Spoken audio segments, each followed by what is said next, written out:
anybody basically who raised their hand got a home loan. So everybody was signing up because there was a false sense of proprietorship.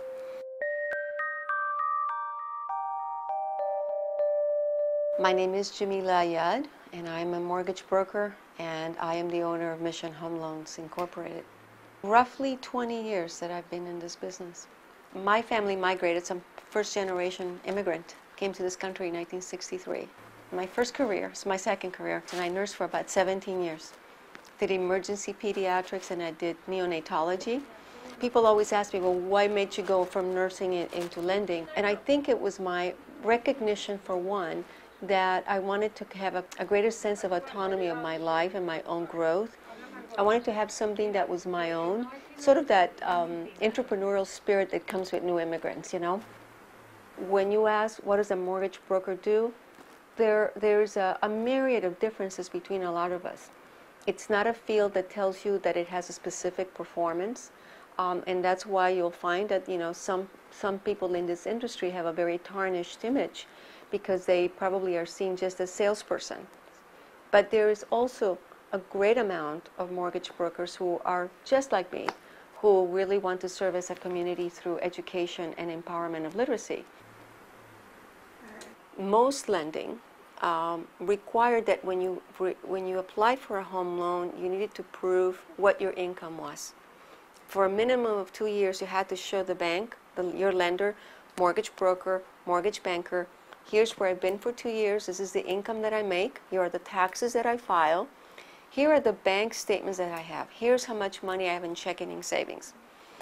These programs literally did not require for the consumer to prove either. So nobody was actually checking to see what the actual income was of the homeowner, what their capacity of making payments was. There was no proof that they needed to come in with any money because most of these were 100% financing.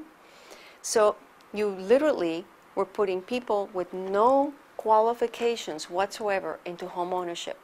It's like letting a 5-year-old get into a car with no driver's license. I mean, it's absolutely irresponsible behavior. We're living in a total contrast today in lending in 2009 to what we experienced in the last 3 years. Lenders lending in sort of a paranoid state, meaning that it's almost like we really don't want to lend to you, you know. I know you're taking a loan application. Yes, I know you meet all the criteria that we've told you on paper, but I'm still uneasy about this loan. And in fact, in some ways, what I've noticed is what we call subjective underwriting. And subjective underwriting is where opinion is actually placed into the process. There's software that actually you feed a certain amount of information and it'll give you an approval. Technically, if you get an approval from that software and all of the information is factual, is all real, the lender's supposed to give you an approval no matter what, because it's guaranteed that Fannie and Freddie are going to buy that loan. Okay?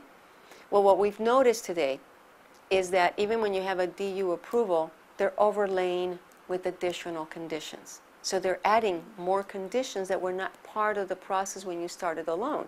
So part of the madness for us today in lending is that you might start with a product that looks like this and it ends up looking like that. So we're having more difficult times closing on time. We're having more difficult times communicating to our consumers with appropriate information, because we say, this is what the product looks like, this is what I'm going to need from you, you meet all the criteria, and then somewhere along the line we get changes that now make it difficult for me to go back to my consumer and go like, oh my God, no longer is this product available to you. That's very painful.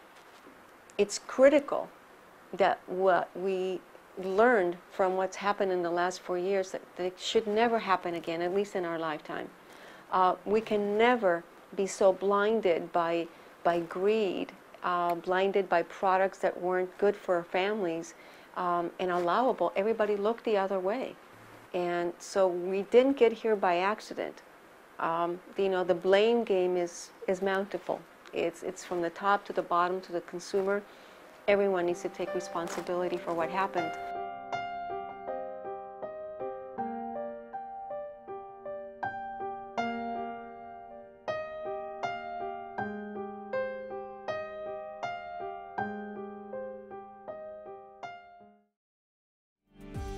If you're having trouble with your home loan or think you may be headed to foreclosure, help is available. 211 San Diego can connect you with the community resources you need. You can dial 211 or log on to kpbs.org/mortgage crisis.